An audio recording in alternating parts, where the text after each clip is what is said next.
Good evening. I'm Lucy Bustamante in for Angela. And I'm Mike Austin for Dennis Waltering. New Orleans police say it's an urban feud like the Hatfields and the McCoys. Saturday, one of the feuding family members, 24-year-old Jesse Reed, was shot to death in Central City.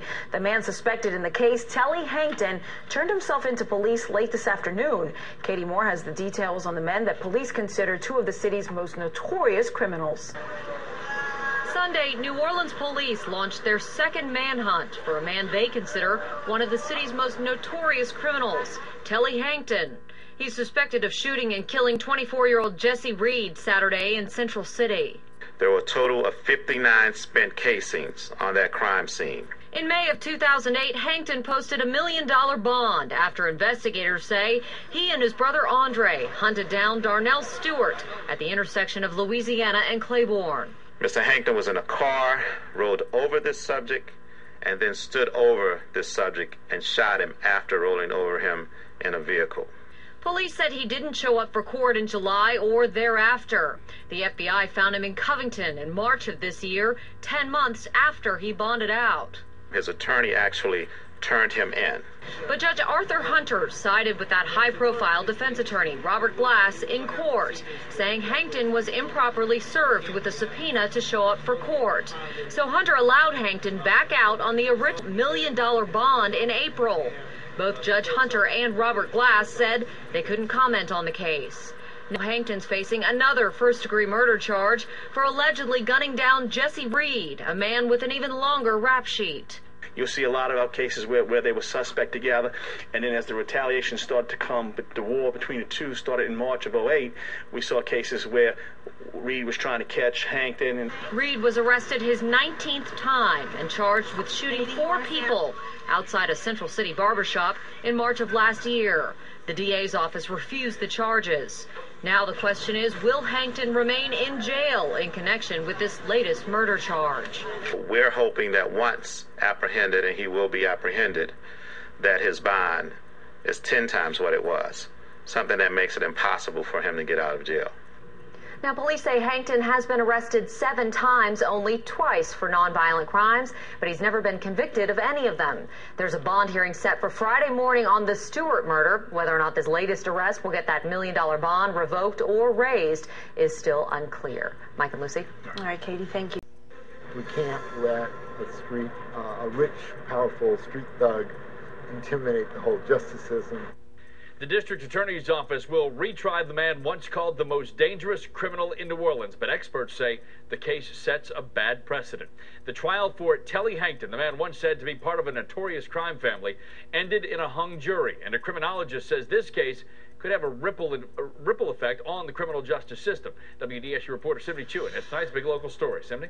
Scott, experts worry that this hung jury could set a negative tone for any future convictions.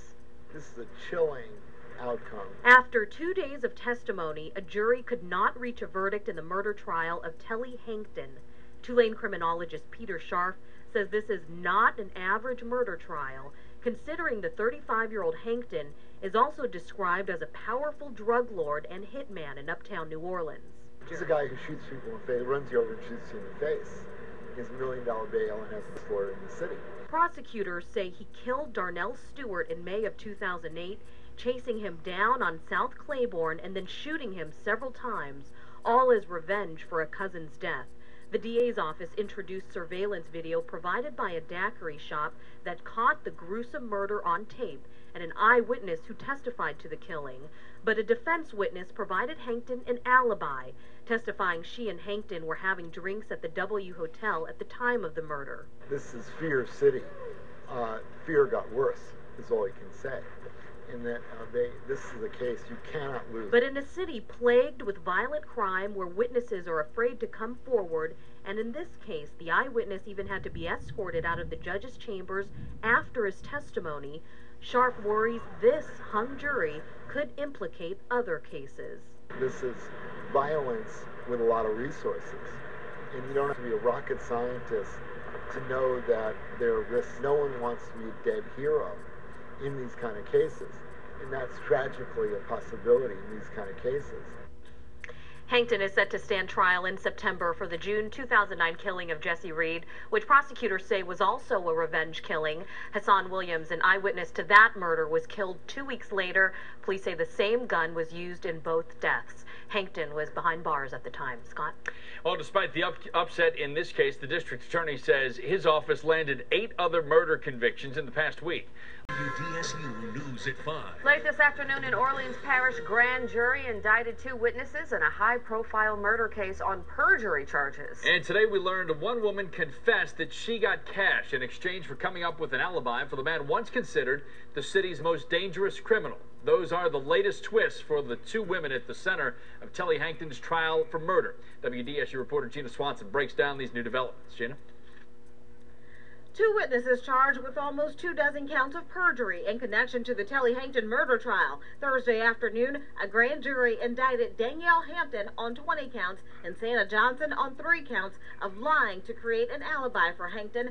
According to court records, the witnesses may have even been paid for their testimony. Today, what we're looking at is a new wrinkle in the system, in that these people are saying that they were paid to collaborate, corrupt information, and therefore which undermines the very fabric of the criminal justice system and bring it to a new kind of low if we permit this to continue.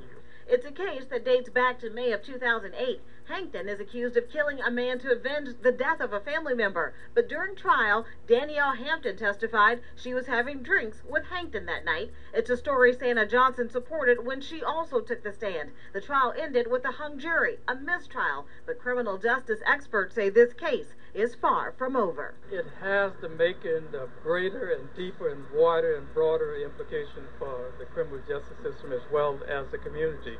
If money did change hands in exchange for testimony, it raises even more questions, like how much was it and who arranged it, concerns that experts say are serious enough to get other agencies involved. It certainly borders on a lever that could bring it to federal scrutiny.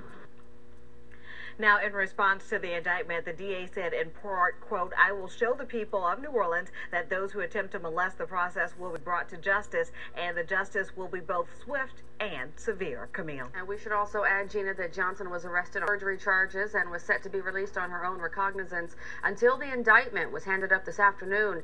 An arrest warrant has been issued for Hampton. Bond for both women has been set at $300,000.